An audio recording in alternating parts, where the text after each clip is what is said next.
Did the CTC don't see that jump to conclusion that they're supposed to resume plenary session tomorrow?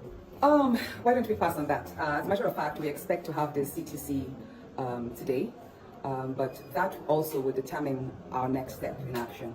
The statement I made that day of me resuming on Tuesday was right immediately after the pronouncement of the court that my suspension was unconstitutional and excessive, and that the people should not be deprived representation, that even though the Senate has the powers to punish members, but they should not punish the constituents alongside. So based on that, when people came home to my house in Abuja right from the courts, I did mention that, okay, with this victory, we look forward to going to work on Tuesday. But that being said, like I said, we anticipate the judgment, the written judgment, the certified trade copy, and that will determine the next step. But I'm very positive.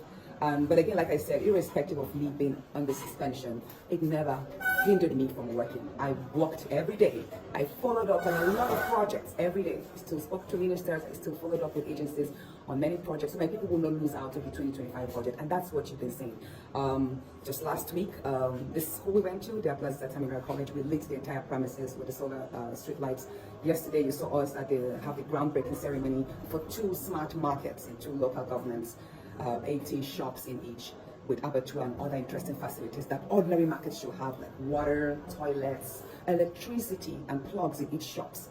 Again, the bigger part of today was when we visited the same school at Natasha College, a public secondary school, one of the first in the country, to distribute 700 laptops and 700 computers to each child, and that's a big milestone in digitalizing learning. So I'm so proud that my office of the Senator of Kogi Central was able to deploy energy, network, I would say, and goodwill to bring this to our people. So at the end of the day, I don't think my people have lost anything, even though I know that I do have a number of bills, I do have a number of motions that I cannot pass on the outside. I need to be in there to work and proceed on my numerous bills and motions. But as much as representing the people's concerns in budgetary matters, I think I'm doing quite well. I'll come back to that around the judiciary. Of course, I do have. And the judiciary, like every other institution, is not perfect. It's not. You can't even say we're among the top most perfect in the world.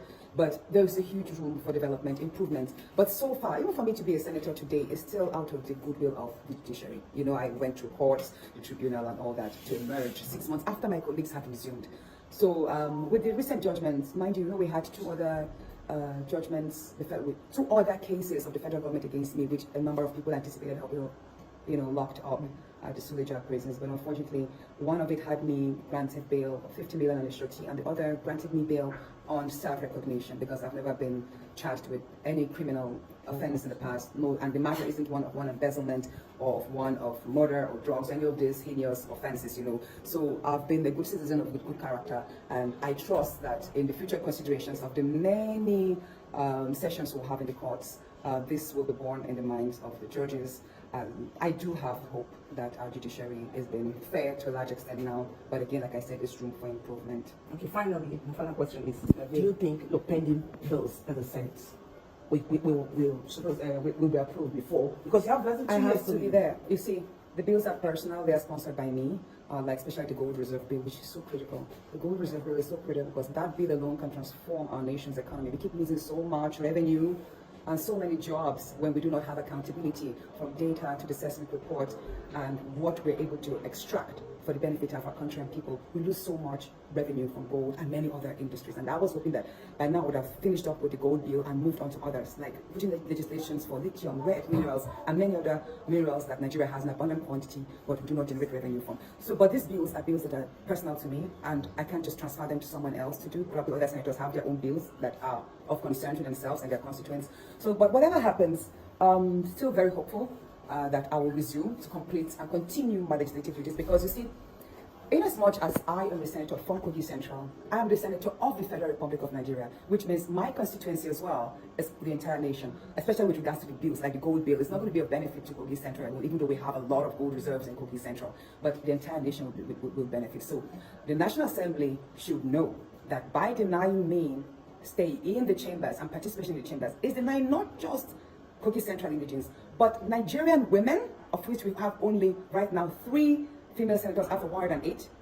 So we are denying Nigerian women, we're denying Nigerian children, because every woman, every female senator by default advocates for children. Do you understand? And again, for And by large, the many Nigerians whose ideals resonate with me and whose concerns I'm able to project through my bills and motions. Do you still believe in the leadership of the Senate under Akpabio?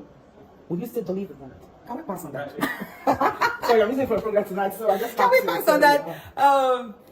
it. Let me just say this. Let me just say this. She knows what to say. I Please, she knows believe, this. like this, I'm a first-time senator, right? But the feelers I have gotten from legislators who have been in the National Assembly, in the assemblies before this, they have credited better times in the past. So I would say that, again, there's room for growth and there's room for respect. When I say respect, on all fronts of the rules of the Senate, of respect for colleagues, and just generally. So I think if that is deployed, then we could have a healthier and safer space for every senator to operate and function in. Let me say, there's room for progress, there's room for improvement.